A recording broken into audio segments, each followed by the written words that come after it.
पिछली श्रृंखला में हमने रघुवीर सहाय पर विचार किया और हमने यह जाना कि रघुवीर सहाय 20वीं शती के उत्तरार्ध के तार सप्तक के कवि हैं। इनका प्रादुर्भाव या इनका आगमन साहित्य जगत में प्रगतिशील और प्रयोगवाद के समय में हुआ था। और हम यह भी देख रहे हैं कि प्रगतिशील या प्रगतिवादी विचारधारा के जो कवि हैं, प्रयोगवादी विचारधारा के जो कवि हैं, ये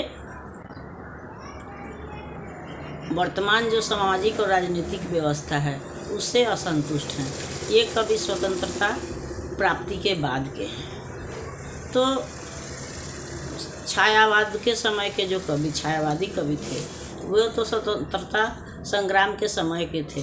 उन्होंने अपनी रचनाओं में से जहाँ क्रांतिकारियों का उत्साह बढ़ाया या उनके अंदर यह भावना थी कि आज़ादी के बाद से हमारा देश जो है वह सुखी संपन्न हो जाएगा, लेकिन स्वतंत्रता प्राप्ति के बाद भी जनता के जीवन में कोई परिवर्तन नहीं आया। सत्ता भले बदल गई, लेकिन जो सत्ता संपन्न वर्ग थे वो अंग्रेज़ों से प्रभावित से थे।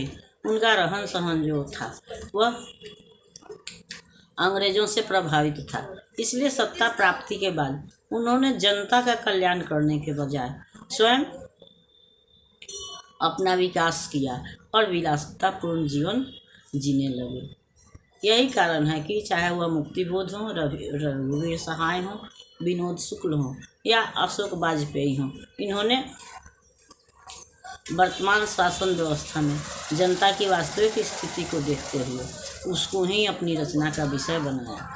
और यही कारण है कि उन्होंने चाहे मुक्तिबोध के जन जन का चेहरा एक देख लें तो, या फिर रघुवीर सहाय के अधिनायक यानी कि हरचरणा को देखें, तो हम यह देख रहे हैं कि समाज के कुछ जो शक्ति संपन्न लोग हैं वही आज पूजे जा रहे हैं, जो सत्ता में रह कर के जनता पर तरह तरह से दबाव डाल रहे हैं और साधारण जनता विवश भाव से उनकी अभ्यर्थना करने पर, उनकी बात मानने पर विवश है।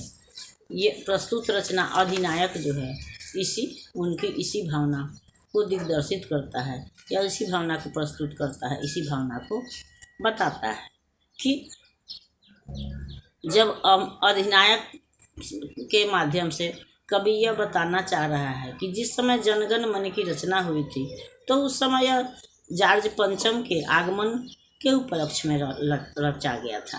तो उस समय के अधिनायक तो अंग्रेज थे, लेकिन आज के अधिनायक कौन है जो आज भी सत्ता के शीर्ष पर बैठे हुए और अपनी ही जनता से, अपने ही देश के मुट्ठी भर लोग, अपने देश की दबी कुचली हुई जो जनता है उससे अपनी अभ्यर्थना करा रहे हैं, अपनी प्रशंसा करा रहे हैं या अपनी सेवा करने के लिए उसको विवश कर रहे हैं, अपने आगे उसको नतमस्तक कर रहे हैं। यहाँ हरचरणा उसी का प्रतीक है जो एक गरीब बालक है और वह सुथन्ना पहले समय का वस्त्र है, ढीला ढीला वस्त्र, तो वह फटे हुए कपड़े पहने हुए भी जो उच्च पदस्थ लोग हैं, जो प्रमुख अतिथि हैं या जो विशिष्ट लोग हैं, उनकी अभ्यर्थना करने के लिए मजबूर है, बेमन के ही सही।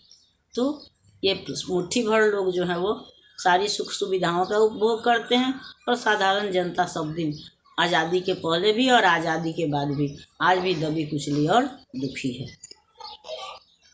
राष्ट्रगीत में भला कौन वह, भारत भाग्य विधाता, फटा सुथन्ना पहने जिसका गुण हरचरणा गाता। तो कवि यही प्रश्न करता है कि अब राष्ट्रगीत में वह अधिनायक कौन रह गया है जो भारत भाग्य विधाता था। पहले तो वो विधाता अंग्रेज थे जिससे कि हमारी जनता दबी थी, कुचली थी या उनकी अभ्यर्थना करती थी, लेकिन अब तो हम स्वतंत्र हैं, तो फिर अब कौन है। मखमल टमटम बल्लम तुरही, पगड़ी छत्र चंवर के साथ, तोप छुड़ा कर ढोल बजाकर जय जय कौन कराता। तो फिर कवि वही कहता है कि अब यह अधिनायक कौन है। राष्ट्रगीत में यह जिसका कि हम गुण गाते हैं। अब भारत का विधाता कौन है, कहने का मतलब कि अब तो भारत के नीतियों के निर्माण करता, उसके पालन करता सभी हमारे ही देशवासी हैं। तो फिर आज हम क्यों दबे कुचले हैं, आज हम क्यों उपेक्षित हैं? कभी यह प्रश्न लेकर के अपनी कविता के माध्यम से समाज के सामने या शासन के सामने उपस्थित होता है और यह प्रश्न करता है कि आज भी हड़चरना या दबे कुचले लोग जो हैं वे फटे हुए वस्त्र पहने हुए विकट विषम परिस्थिति में रहते हुए भी सरकार का गुण गाने के लिए मजबूर हैं, विवश किए जाते हैं। मुट्ठी भर दाने के लिए उनको सरकार के या संपन्न वर्ग के आगे पीछे घूमना पड़ता है। और फिर जो संपन्न वर्ग है वो आज भी वही अंग्रेजी ठाट बाट से रह रहा है। उसके सामने क्या है, मखमल है, टमटम है, बल्लम तुरही जो उस समय के जो बाजे थे, पगड़ी, छत्र, चौर और तोप जो आने के बाद से जो तोप की आवाज़, तोपों से सलामी दी जाती है। तो आज भी ये सारे काम जो हैं, आज गोलियां बंदूक से गोली छोड़ी जाती है, पहले तोप छोड़ा जाता था। तो वही बात है कि आज भी स्वागत का सारा कुछ तो हम लोग अंग्रेज़ों का ही अपनाए हुए हैं। तो फिर हम स्वतंत्र कहाँ हुए हैं? आज भी हम, कहने का मतलब है कि आज भी हम व्यवहारिक रूप से परतंत्र ही हैं। स्वतंत्रता मुट्ठी भर लोगों को मिली है, जो सामंतवादी लोग हैं उनको मिली है। साधारण जनता है तो आज भी परतंत्र है। कल अंग्रेज़ों का गुलाम थी, आज अपने देशवासियों का ही गुलाम है, आज सत्ता नशीनों का गुलाम है। लेकिन जनता जो है उसकी स्थिति में कोई अंतर नहीं आया। पूरब पश्चिम से आते हैं नंगे बूचे नरकंकाल, सिंहासन पर बैठा उनके तमगे कौन लगाता। आज भी चारों ओर से नंगे बूचे नरकंकाल का मतलब है गरीब लोग, कमज़ोर लोग। तो आज भी चारों दिशाओं से, पूरब पश्चिम का मतलब सब ओर से जो नंगे बूचे नरकंकाल हैं लोग आते हैं और ऊंची कुर्सी पर बैठे हुए, ऊंचे ऊंचे मंचों पर बैठे हुए लोग क्या हैं, उनको थोड़ा थोड़ा कुछ दे करके अपना जय जयकार करवाते हैं, अपने को श्रेष्ठ समझते हैं या श्रेष्ठ साबित करने की कोशिश करते हैं। कौन कौन है वह जनगण मन, अधिनायक वह महाबली, डरा हुआ मन बेमन जिसका बाजा रोज बजाता। तो वह कौन कौन है जो जनगण मन अधिनायक वह महाबली, जिसका कि बेमन से ही सही लेकिन हड़चरना के माध्यम से यहाँ सारी जनता से है कि वह उसका गुणगान करती है। वे लोग कौन? अगली श्रृंखला में हम विनोद कुमार शुक्ल पर विचार करेंगे। तब तक यह श्रृंखला आपको पसंद आती है तो इसको लाइक कीजिए, सब्सक्राइब कीजिए। मिलते हैं अगली श्रृंखला में, तब तक के लिए धन्यवाद।